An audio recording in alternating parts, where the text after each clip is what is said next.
Anne of Green Gables by LM Montgomery, Chapter 34, A Queen's Girl. The next 3 weeks were busy ones at Green Gables, for Anne was getting ready to go to Queen's, and there was much sewing to be done and many things to be talked over and arranged. Anne's outfit was ample and pretty, for Matthew saw to that, and Marilla for once made no objections whatever to anything he purchased or suggested. More, one evening she went up to the east gable with her arms full of a delicate pale green material. "Anne, here's something for a nice light dress for you. I don't suppose you really need it. You've plenty of pretty waists. But I thought maybe you'd like something real dressy to wear if you were asked out anywhere of an evening in town, to a party or anything like that. I hear that Jane and Ruby and Josie have got evening dresses, as they call them, and I don't mean you shall be behind them. I got Mrs. Allen to help me pick it in town last week, and we'll get Emily Gillis to make it for you. Emily has got taste, and her fits aren't to be equaled." "Oh, Marilla, it's just lovely," said Anne. "Thank you so much. I don't believe you ought to be so kind to me. It's making it harder every day for me to go away." The green dress was made up with as many tucks and frills and shirrings as Emily's taste permitted. Anne put it on one evening for Matthew's and Marilla's benefit and recited the maiden's vow for them in the kitchen.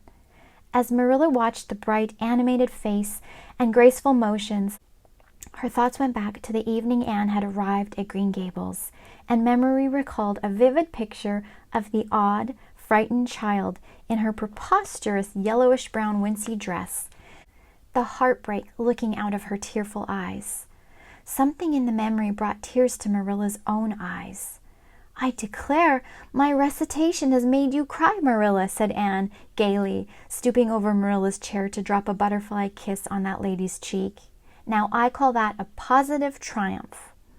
"No, I wasn't crying over your piece," said Marilla, who would have scorned to be betrayed into such weakness by any poetry stuff. "I just couldn't help thinking of the little girl you used to be, Anne, and I was wishing you could have stayed a little girl, even with all your queer ways. You've grown up now, and you're going away, and you look so tall and stylish, and so different altogether in that dress, as if you didn't belong in Avonlea at all, and I just got lonesome thinking it all over." "Marilla!" Anne sat down on Marilla's gingham lap, took Marilla's lined face between her hands, and looked gravely and tenderly into Marilla's eyes. "I'm not a bit changed, not really. I'm only just pruned down and branched out. The real me, back here, is just the same. It won't make a bit of difference where I go or how much I change outwardly. At heart, I shall always be your little Anne, who will love you and Matthew and dear Green Gables more and better every day of her life." Anne laid her fresh young cheek against Marilla's faded one and reached out a hand to pat Matthew's shoulder. Marilla would have given much just then to have possessed Anne's power of putting her feelings into words, but nature and habit had willed it otherwise, and she could only put her arms close about her girl and hold her tenderly to her heart, wishing that she need never let her go. Matthew, with a suspicious moisture in his eyes, got up and went out of doors. Under the stars of the blue summer night, he walked agitatedly across the yard to the gate under the poplars. "Well now, I guess she ain't been much spoiled," he muttered proudly. "I guess my putting in my oar occasional never did much harm after all. She's smart and pretty and loving too, which is better than all the rest. She's been a blessing to us, and there never was a luckier mistake than what Mrs. Spencer made, if it was luck. I don't believe it was any such thing. It was Providence, because the Almighty saw we needed her, I reckon." The day finally came when Anne must go to town. She and Matthew drove in one fine September morning, after a tearful parting with Diana and an untearful practical one, on Marilla's side at least, with Marilla. But when Anne had gone, Diana dried her tears and went to a beach picnic at White Sands with some of her Carmody cousins, where she contrived to enjoy herself tolerably well, while Marilla plunged fiercely into unnecessary work and kept at it all day long with the bitterest kind of heartache, the ache that burns and gnaws and cannot wash itself away in ready tears. But that night, when Marilla went to bed, acutely and miserably conscious that the little gable room at the end of the hall was untenanted by any vivid young life and unstirred by any soft breathing, she buried her face in her pillow and wept for her girl in a passion of sobs that appalled her when she grew calm enough to reflect how very wicked it must be to take on so about a sinful fellow creature. Anne and the rest of the Avonlea scholars reached town just in time to hurry off to the academy. That first day passed pleasantly enough in a whirl of excitement, meeting all the new students, learning to know the professors by sight, and being assorted and organized into classes. Anne intended taking up the second-year work, being advised to do so by Miss Stacy. Gilbert Blythe elected to do the same. This meant getting a first-class teacher's license in 1 year instead of 2, if they were successful, but it also meant much more and harder work. Jane, Ruby, Josie, Charlie, and Moody Spurgeon, not being troubled with the stirrings of ambition, were content to take up the second-class work. Anne was conscious of a pang of loneliness when she found herself in a room with 50 other students, not one of whom she knew, except the tall, brown-haired boy across the room, and knowing him in the fashion she did not help her much, as she reflected pessimistically. Yet she was undeniably glad that they were in the same class. The old rivalry could still be carried on, and Anne would hardly have known what to do if it had been lacking. I wouldn't feel comfortable without it, she thought. Gilbert looks awfully determined. I suppose he's making up his mind here and now to win the medal. What a splendid chin he has. I never noticed it before. I do wish Jane and Ruby had gone in for first class, too. I suppose I won't feel so much like a cat in a strange garret when I get acquainted, though. I wonder which of the girls here are going to be my friends. It's really an interesting speculation. Of course, I promised Diana that no Queen's girl, no matter how much I liked her, should ever be as dear to me as she is. But I have lots of second-best affections to bestow. I like the look of that girl with the brown eyes and the crimson waist. She looks vivid and red-rosy. There's that pale fair one gazing out of the window. She has lovely hair and looks as if she knew a thing or two about dreams. I'd like to know them both, know them well enough to walk with my arm about their waists and call them nicknames. But just now I don't know them, and they don't know me, and probably don't want to know me particularly. Oh, it's lonesome. It was lonesomer still when Anne found herself alone in her hall bedroom that night at twilight. She was not to board with the other girls, who all had relatives in town to take pity on them.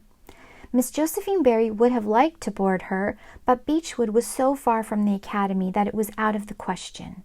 So Miss Barry hunted up a boarding house, assuring Matthew and Marilla that it was the very place for Anne. The lady who keeps it is a reduced gentlewoman, explained Miss Barry.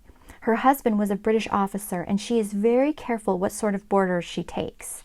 Anne will not meet with any objectionable person under her roof. The table is good, and the house is near the academy, in a quiet neighborhood. All this might be quite true, and indeed proved to be so, but it did not materially help Anne in the first agony of homesickness that seized upon her.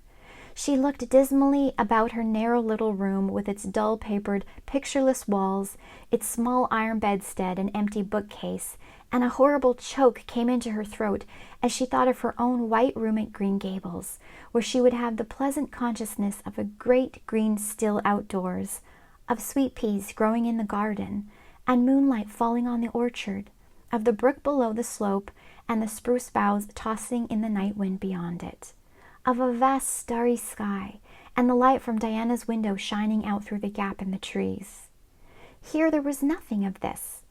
Anne knew that outside of her window was a hard street with a network of telephone wires shutting out the sky, the tramp of alien feet, and 1,000 lights gleaming on stranger faces. She knew that she was going to cry, and fought against it. I won't cry. It's silly and weak. There's the third tear splashing down by my nose. There are more coming. I must think of something funny to stop them. But there's nothing funny except what is connected with Avonlea, and that only makes things worse. 4, 5. I'm going home next Friday, but that seems 100 years away. Oh, Matthew is nearly home by now, and Marilla is at the gate looking down the lane for him. 6, 7, 8. Oh, there's no use in counting them. They're coming in a flood presently. I can't cheer up.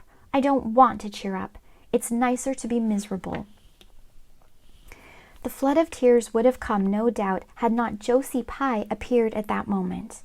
In the joy of seeing a familiar face, Anne forgot that there had never been much love lost between her and Josie. As a part of Avonlea life, even a Pye was welcome. "I'm so glad you came up," Anne said sincerely. "You've been crying," remarked Josie with aggravating pity. "I suppose you're homesick. Some people have so little self-control in that respect. I've no intention of being homesick, I can tell you. Town's too jolly after that poky old Avonlea. I wonder how I ever existed there so long." "You shouldn't cry, Anne. It isn't becoming, for your nose and eyes get red, and then you seem all red. I had a perfectly scrumptious time in the academy today. Our French professor is simply a duck. His mustache would give you kerwallops of the heart. Have you anything edible around, Anne? I'm literally starving." "Ah, I guess likely Marilla'd load you up with cake. That's why I called round. Otherwise I'd have gone to the park to hear the band play with Frank Stockley. He boards same place as I do, and he's a sport. He noticed you in class today and asked me who the red-headed girl was. I told him you were an orphan that the Cuthberts had adopted, and nobody knew very much about what you'd been before that." Anne was wondering if, after all, solitude and tears were not more satisfactory than Josie Pye's companionship when Jane and Ruby appeared, each with an inch of Queen's color ribbon, purple and scarlet, pinned proudly to her coat. As Josie was not speaking to Jane just then, she had to subside into comparative harmlessness. "Well," said Jane with a sigh, "I feel as if I'd lived many moons since the morning. I ought to be home studying my Virgil. That horrid old professor gave us 20 lines to start in on tomorrow. But I simply couldn't settle down to study tonight. Anne, methinks I see the traces of tears. If you've been crying, do own up. It will restore my self-respect, for I was shedding tears freely before Ruby came along. I don't mind being a goose so much if somebody else is goosey too. Cake? You'll give me a teeny piece, won't you? Thank you. It has the real Avonlea flavor."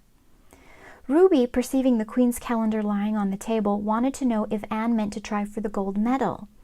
Anne blushed and admitted she was thinking of it. "Oh, that reminds me," said Josie. "Queen's is to get some of the Avery scholarships after all. The word came today. Frank Stockley told me. His uncle is one of the Board of Governors, you know. It will be announced in the Academy tomorrow." An Avery scholarship! Anne felt her heart beat more quickly, and the horizons of her ambition shifted and broadened as if by magic. Before Josie had told the news, Anne's highest pinnacle of aspiration had been a teacher's provincial license, first class at the end of the year, and perhaps the medal. But now in one moment Anne saw herself winning the Avery scholarship, taking an arts course at Redmond College, and graduating in a gown and mortarboard before the end of Josie's words had died away. For the Avery scholarship was in English, and Anne felt that here her foot was on native heath. A wealthy manufacturer of New Brunswick had died and left part of his fortune to endow a large number of scholarships to be distributed among the various high schools and academies of the Maritime Provinces according to their respective standings.